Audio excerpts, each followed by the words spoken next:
Hola, ¿qué tal? Buenas tardes y bienvenidos un día más a Entrevista en los Escudos. En esta ocasión tenemos con nosotros al decano del Colegio de Economistas de la provincia de Pontevedra, Juan José Santamaría. Muy buenas tardes. Hola, buenas tardes.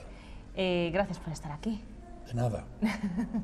Es un placer tenerlo, sobre todo para poder hablar sobre el primer barómetro sobre economía que se ha presentado recientemente en nuestra ciudad. Sí. ¿Cómo surgió la idea de crear este barómetro y de traerlo? Este barómetro tiene un antecedente en una serie de encuestas trimestrales que realizaba el Colegio de Economistas de Coruña entre sus colegiados. El tema fue avanzando, nos pareció interesante que sería más representativo de la opinión de nuestro colectivo si se muestrease pues, del censo de Coruña, Lugones y Pontevedra. Y fue lo que se hizo. Y así lo asumió pues, el Consejo Gallego de Colegios, que comprende los 4 colegios de economistas. Bueno, su título lo dice, pero ¿qué es lo que nos vamos a encontrar en este informe? Pues nos vamos a encontrar la opinión, no siempre muy coincidente, a veces también divergente, pues de los economistas de Galicia, que se posicionan sobre distintos problemas de la actualidad del momento y en el contexto nacional e internacional en el que estamos inmersos. El gobierno actual está hablando de que estamos en un momento de estabilidad económica, pero el otro día precisamente el vicepresidente del Consello Galego de Economistas, Miguel Vázquez Taín, pues señalaba que lo importante es cuando empecemos a recuperar, ¿no? Hablaba de recuperación. Exacto. En aquel momento era el vicepresidente, presidente en funciones, ahora es presidente efectivo, desde hace pocos días. Y realmente estamos en una etapa en la que parece que ya la espiral de recesión se empieza a interrumpir. Ahora no estamos todavía en una situación económica que deje atrás la crisis, porque tenemos 2 grandes problemas pendientes. Uno es el paro y el otro es la deuda pública. Precisamente esos serán los 2 puntos, ¿no?, que en el barómetro se señalan como prioritarios en estos momentos.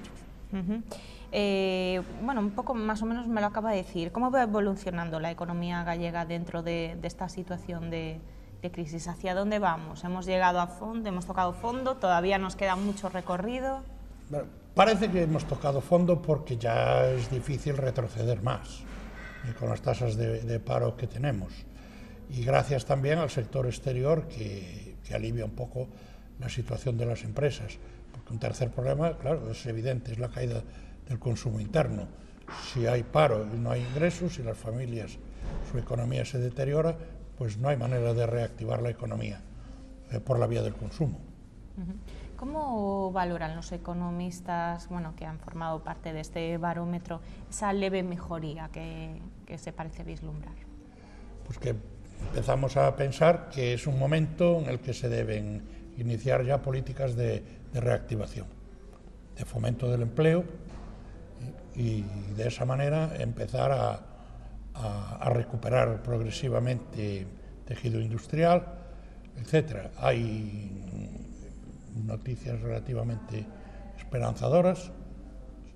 Estando en Vigo es obligado mencionar el sector naval. Estamos en una ciudad que ha descansado y ha soportado la crisis bajo 2 pilares, como son el puerto y la Citroën, y nos faltaba ese tercer pilar en el que, a partir del cual podamos despegar, que es la construcción naval, y las noticias en ese sentido son esperanzadoras.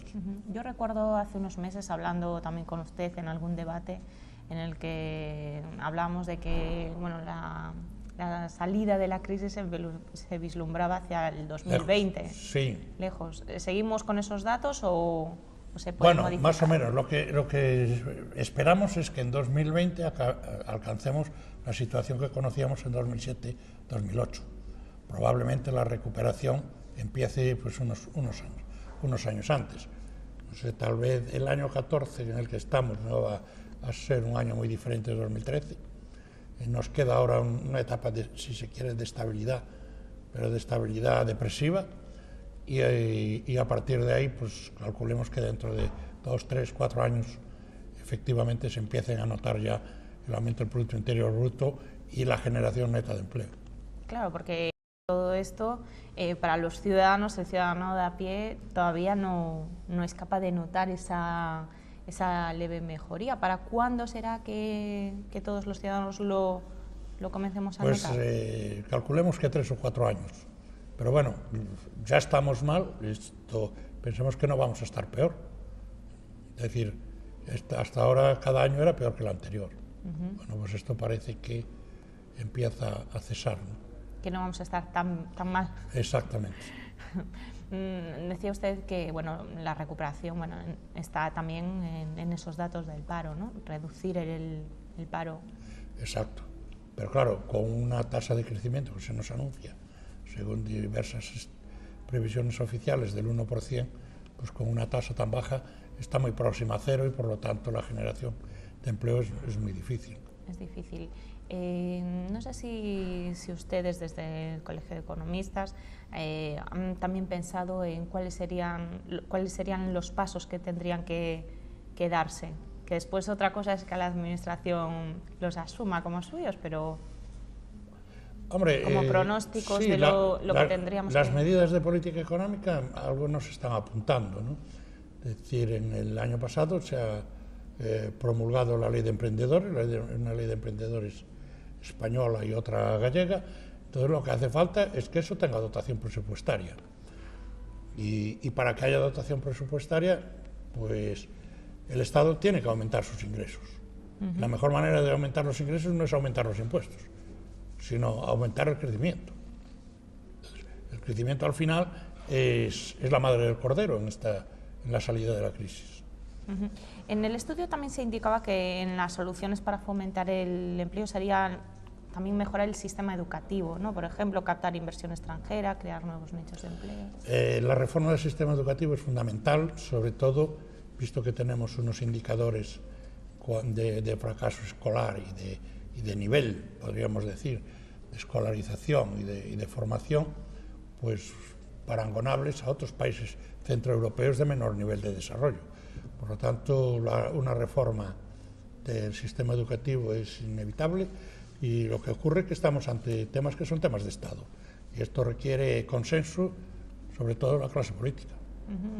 Porque aprobar las leyes por mayoría simple pues tampoco lleva a muy buen lugar si la oposición, en el caso de un hipotético relevo, pues lo que va a hacer es derogar las leyes que se acaban de promulgar.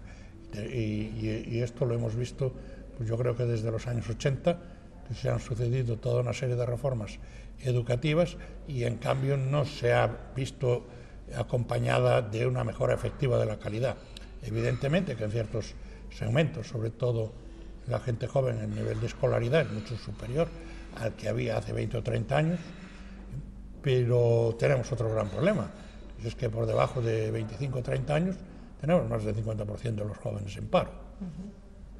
Entonces, de alguna manera tenemos que salir de esa situación.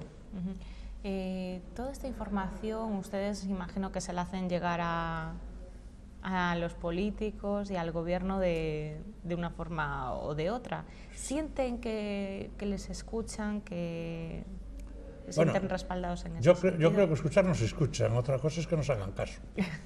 Eso ya es diferente. La política económica realmente, si nos fijamos desde 2008 para aquí, la receta es ajuste, ajuste y ajuste. ¿Y esto qué lleva?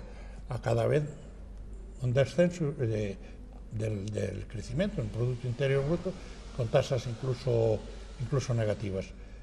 Si la economía cae, la recaudación fiscal también cae.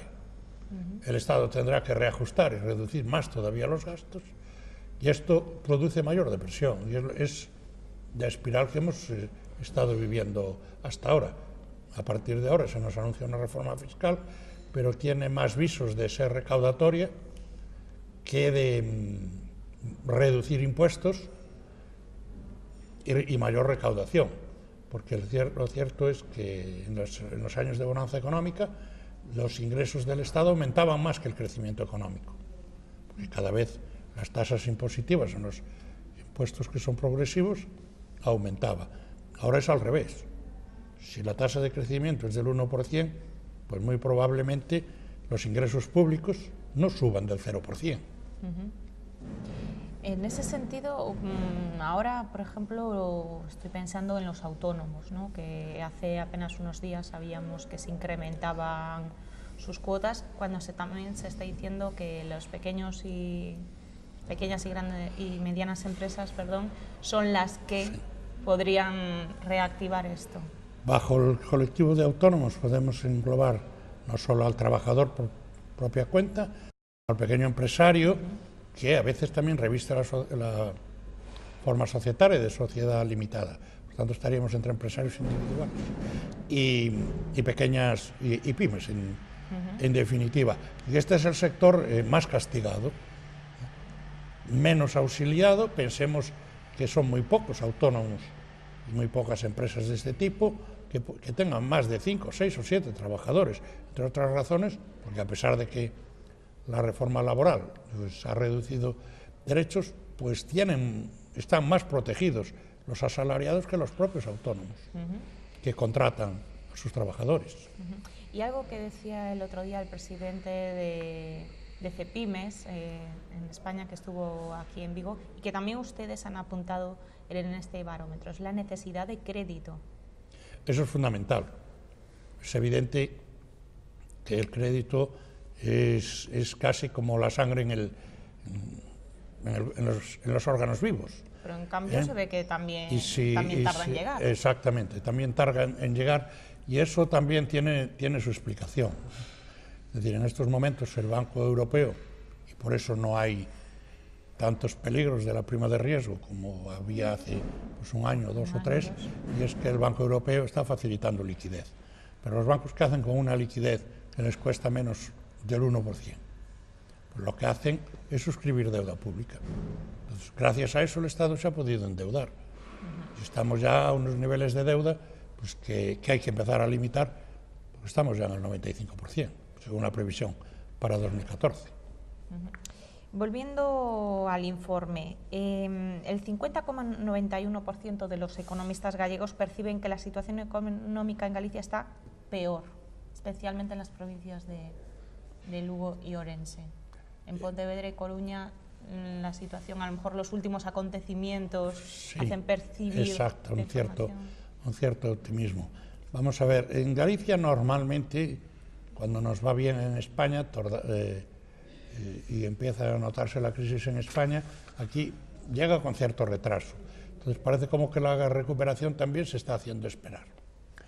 ¿Y esto dónde se nota? Bueno, pues en las zonas menos industrializadas, como pueden ser Lugo y Orense, que descansan mucho sobre el sector rural y sobre pequeñas y medianas empresas. Un cierto optimismo se detecta más en Coruña y en Pontevedra. De todas maneras, en Coruña nosotros hemos propuesto que a ver si pueden ampliar un poco la muestra, porque es evidente que la provincia de Coruña no es uniforme. Y seguro que si encuestamos por separado a los colegas de la zona de Ferrol del resto de la provincia de La Coruña, pues las opiniones van a ser muy diferentes.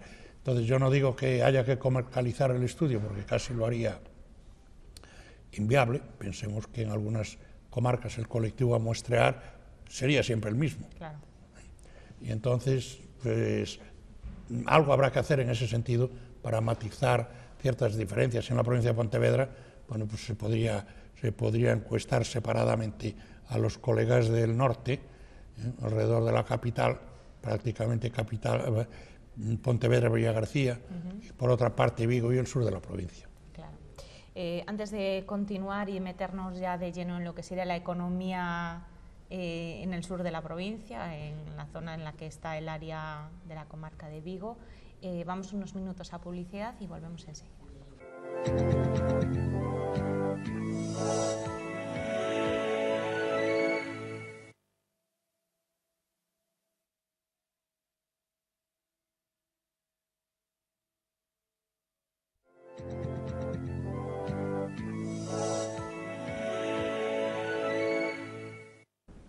Pues retomamos la entrevista. Recuerden que estamos con Juan José Santamaría hablando